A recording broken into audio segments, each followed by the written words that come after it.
Just আমাকে একটা second একটু বলতে দেন। আমরা দেখেছি যে হেফাজতে ইসলামের ওই ঘটনার পরে আমরা এটা দেখেছি যে হেফাজতে ইসলামের উপর সেই রকম নিপীড়ন নির্যাতন চালানোর পরেও যে হেফাজতে ইসলামী ওই সময়কার হেফাজতে ইসলামী শেখ হাসিনার কথা শুনে তাকে কওমি জননী উপহার দিয়ে তার থেকে জমি নিয়ে, এটা একটা বড় কারণ ছিল হেফাজতে ইসলামীর সেই সময় নেতৃবৃন্দ জামাতে ইসলামীকে অপছন্দ করতেন, সেই কার্ডটা সে সময় খেলা হয়েছে। তো এই কার্ড খেলার মধ্যে থাকলে তো আমরা আসলে ইসলামিক রাষ্ট্রের মধ্যে থেকে কেমনে যেতে পারবো, মানে বা ইসলামিক কল্যাণ রাষ্ট্র ঠিকই বলেছেন। এটা এটা এটা একটা দুঃখজনক। আমি বলবো যে ইসলামিক কল্যাণ রাষ্ট্রের পথে আমাদের যাদের অভিযাত্রা, এ পথে এগিয়ে যাওয়ার পথে এটা একটা নিশ্চয়ই অন্তরায়।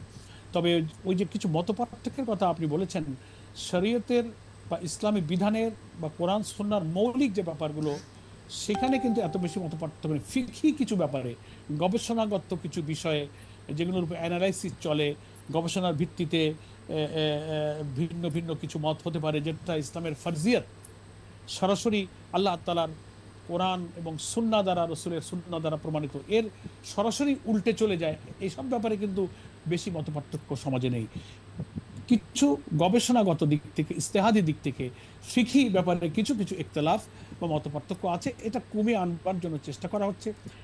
খোলাফায়ে রাশিদিনের পর সব যুগেই কম বেশি কিছু কিছু মতপার্থক্য কিন্তু ছিল।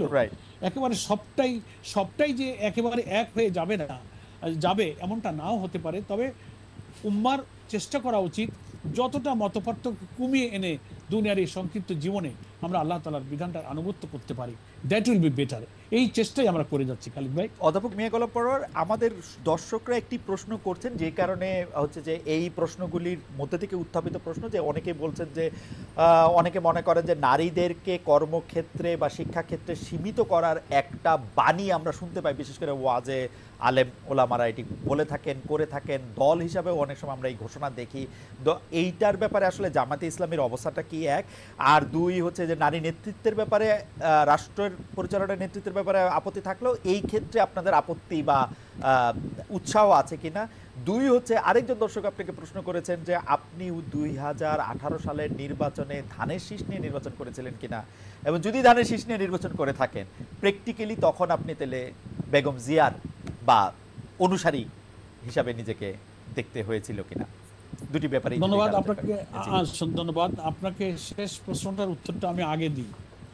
আমরা ওই সময় জামাত ইসলামের নিবন্ধন ছিল না 2018-তে, তখন জোটবদ্ধভাবেই, তখন আমাদের 20 দলীয় জোট ছিল।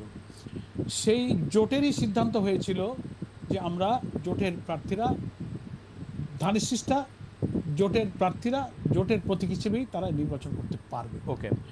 তো তখন সেই সিদ্ধান্তের ভিত্তিতেই জামাত নীতি নির্ধারণী ফোরামে আমাদের সিদ্ধান্ত হয়েছিল আমরা সেই নির্বাচনটা জোটের প্রার্থী হিসেবেই একটা প্রতীক আমরা নিয়ে ইলেকশন করেছি। তখন আমাদের নিবন্ধন ছিল না। আরেকটা কথা যেটা বলেছেন যে নারী নেতৃত্বের ব্যাপারে ওয়াজ মাহফিলে বা বিভিন্ন জায়গায় এমন বেশি এক্সাজারেশন করা হয়। অধ্যাপক পরোয়ার, আপনি অনুমতি দিলে আমরা অনুষ্ঠানটা একটু 10 মিনিট এক্সটেন্ড করতাম, কারণ আমাদের অনুষ্ঠানের সময় প্রায় শেষ হয়ে গেছে। আর 10টা মিনিট যদি আপনি